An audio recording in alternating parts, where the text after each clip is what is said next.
I spent $18,000 on my niece. She called me selfish for not giving her more. And my family made me the villain.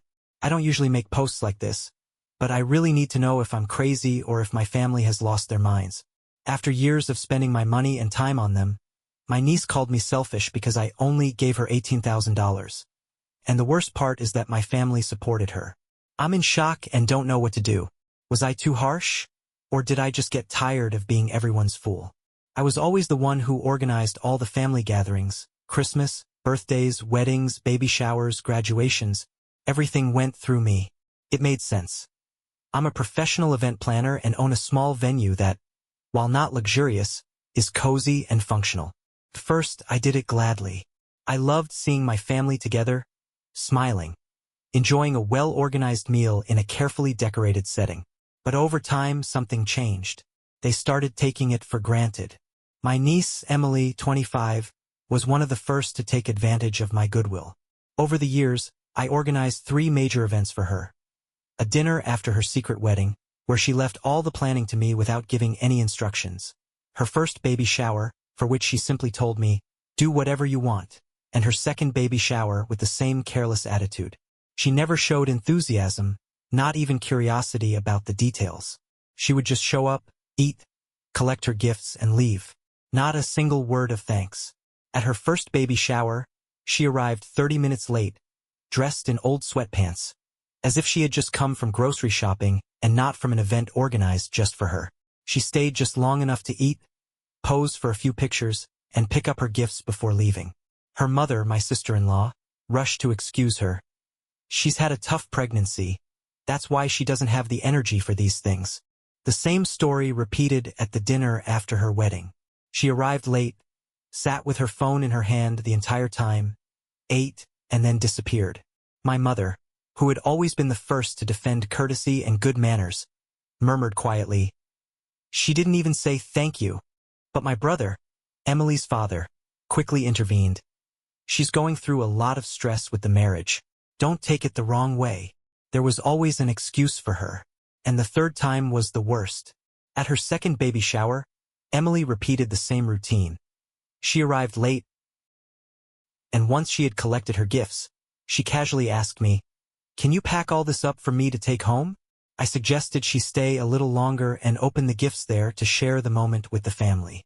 Her response was a sarcastic laugh. "I don't want to stay at these little parties any longer than necessary." That was the last straw. I decided at that moment that I would never organize anything for her again. A year later, I organized the bachelorette party for her younger sister, a girl completely different from Emily. Kind, grateful, excited about every detail. Everything turned out perfect.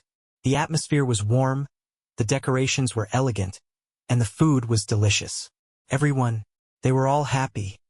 Except Emily. She did the same thing as always. Arrived late, ate, didn't even help her sister, and then disappeared. While my brother and I were loading the gifts into the car, he dropped the bombshell. "By the way, Emily is pregnant again. When can you throw her baby shower?"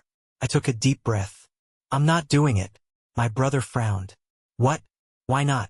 I explained how his daughter had never appreciated anything I did for her, how she had never shown gratitude, and how she herself had said she didn't like these little parties.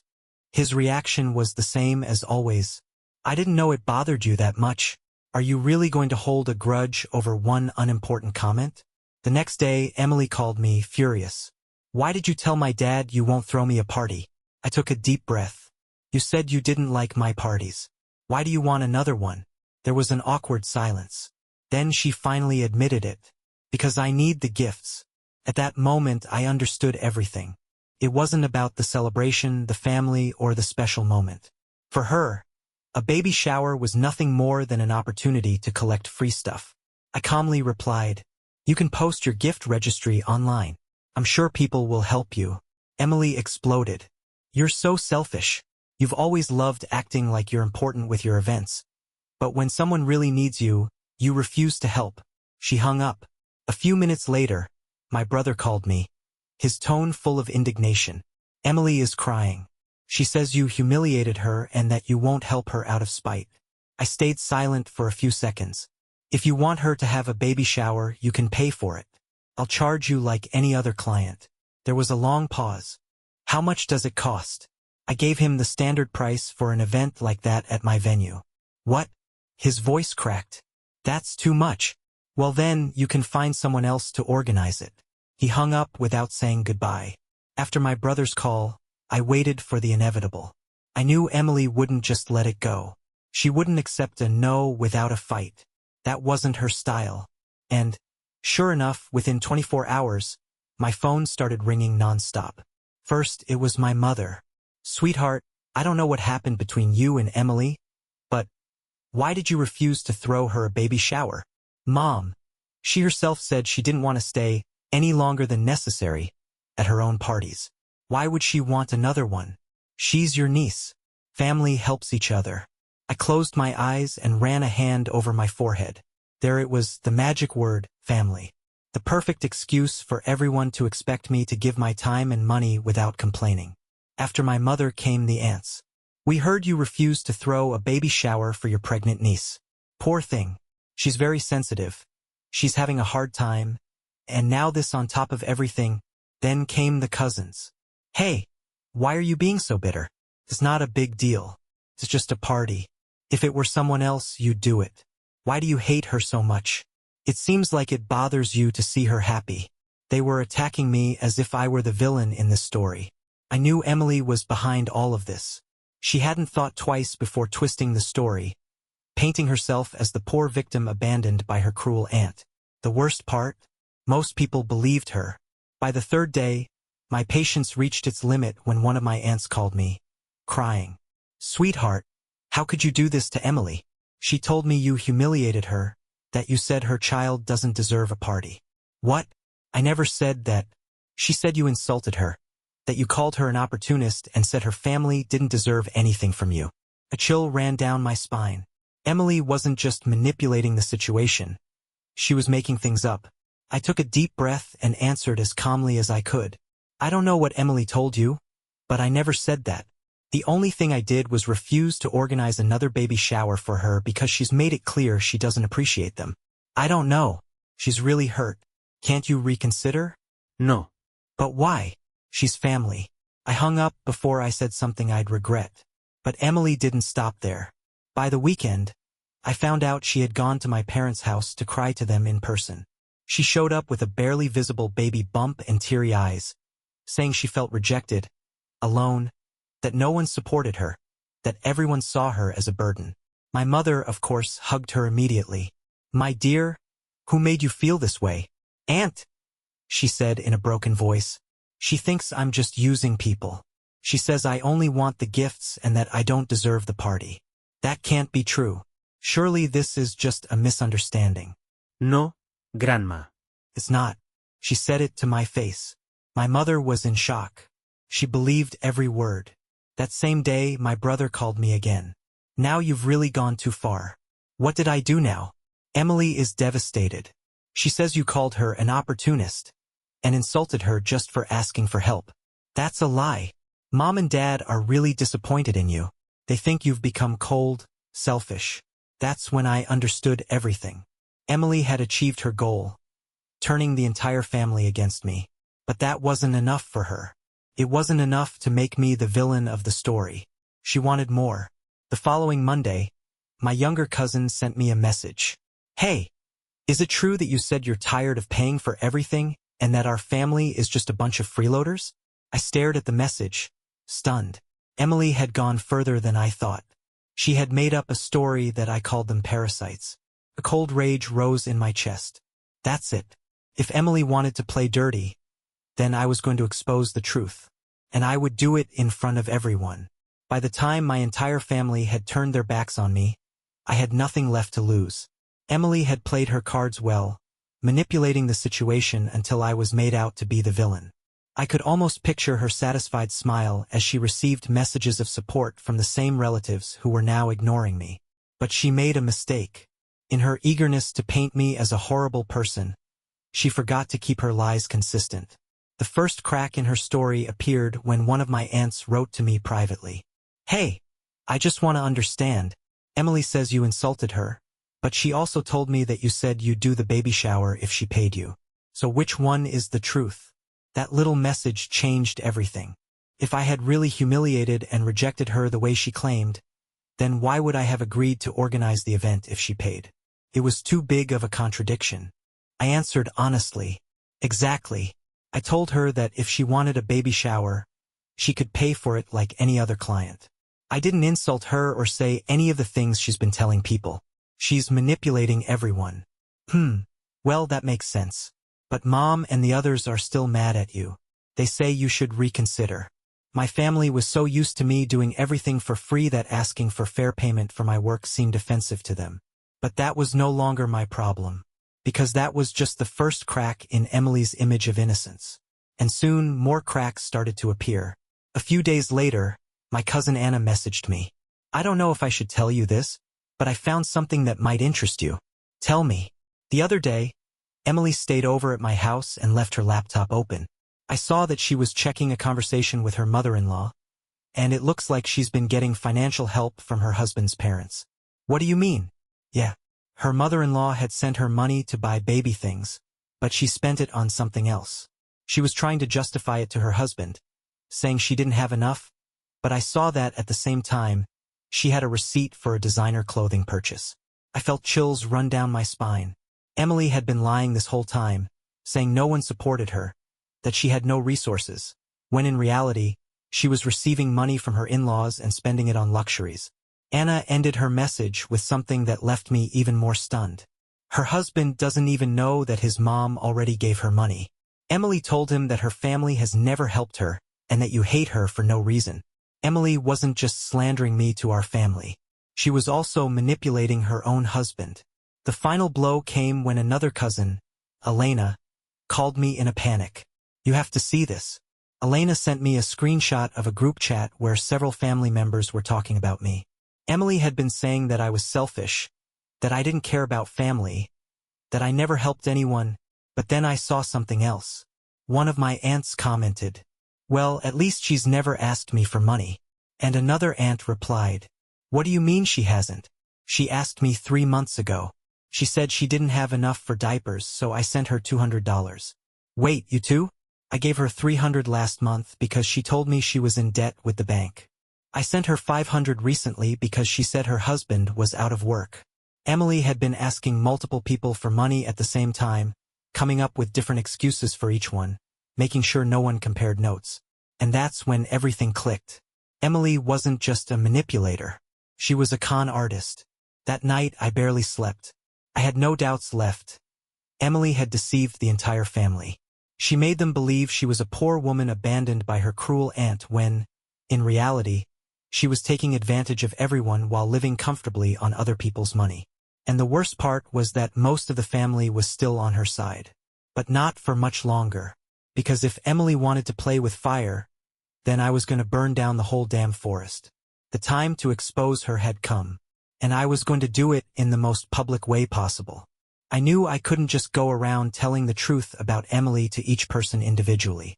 She had already woven her web of lies too well, and if I tried to clear things up privately, all it would do was create more drama and unnecessary arguments. I needed to expose her once and for all in front of everyone. The perfect opportunity came sooner than I expected. A few days later, I received the invitation to my mother's birthday party. The whole family would be there and, of course, so would Emily. It was the perfect opportunity to drop the bomb. I decided that simply telling the truth wasn't enough. I had to show proof. I gathered all the messages and screenshots I had been sent. The lies Emily had told, the money she had asked different relatives for, the records of the transfers she had received from her in-laws while crying about not having enough to feed her kids. I had everything. On the day of the event, I arrived early and waited for the right moment. Emily, as always, walked in with her fake smile, greeting everyone with hugs and kisses, playing the perfect victim.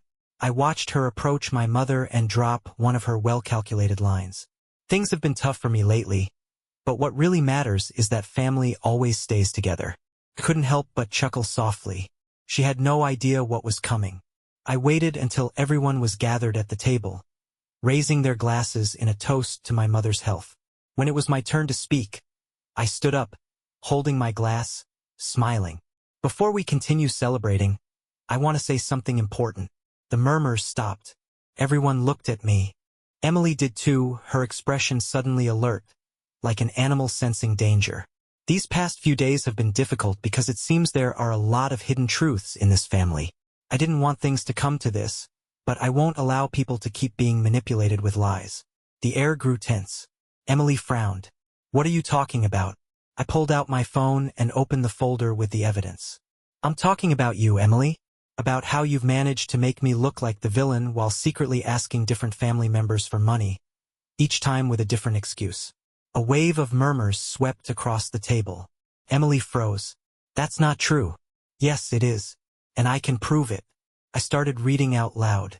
Here's the message where you told Aunt Elena that you were bankrupt and that your husband was out of work. Emily went pale.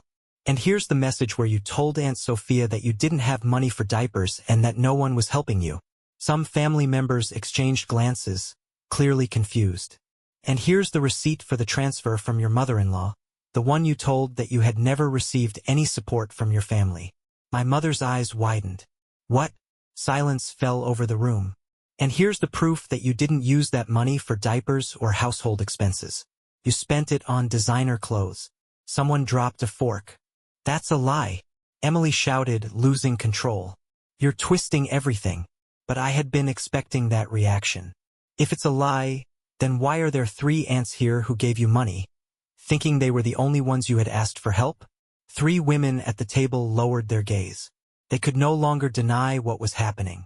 Emily stood up, shaking. I won't let you humiliate me like this. My brother, her father, stepped in. Sweetheart, tell me this isn't true. Emily opened her mouth but said nothing. For the first time, she didn't have a lie ready. The weight of the truth crashed down on her like an avalanche.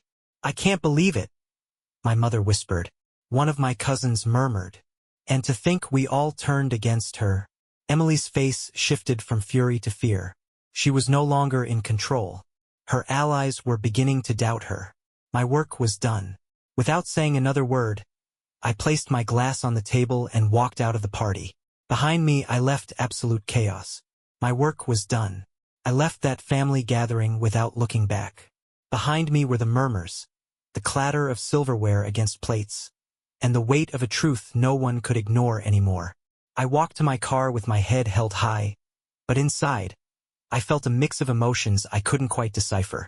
When I got home, I collapsed onto the couch, my mind replaying every word, every look of disbelief, every desperate attempt Emily made to defend herself when there were no more lies left to tell. But what disturbed me most wasn't her reaction or even my family's. It was something else. I grabbed a pen and paper, opened the calculator on my phone, and, without overthinking it, started adding things up. The floral arrangements for her wedding, the catering for her first baby shower, the decorations I had paid for out of my own pocket, the extra furniture to accommodate the whole family, the custom desserts. The small expenses that seemed insignificant at the time but added up to ridiculous amounts. Every number I added was another blow to my pride. I had never seen it this way before, never wanted to see it this way. But there it was, clear as day. When I finished, the total left me breathless. $18,000. I repeated it in my head, as if maybe, if I said it enough times, it would stop being real. But it was. $18,000 spent on someone who never appreciated it. On someone who, even after everything I had done, still had the audacity to paint me as the selfish one. I stared at that absurd number, my breathing heavy, my mind trapped in a dilemma with no easy answer. Should I call my brother and demand that he at least pay me back part of it? He had no hesitation in defending her, in calling me stingy, in questioning my generosity. But would he still feel the same way if he knew how much it had really cost me? Or maybe, should I just let it go? Accept that the money is gone, that it will never come back, that trying to recover it will only drag me deeper into a family conflict that probably isn't worth it. I don't know. I can't help but wonder if letting it go will make me stronger, or just another fool. What would you do?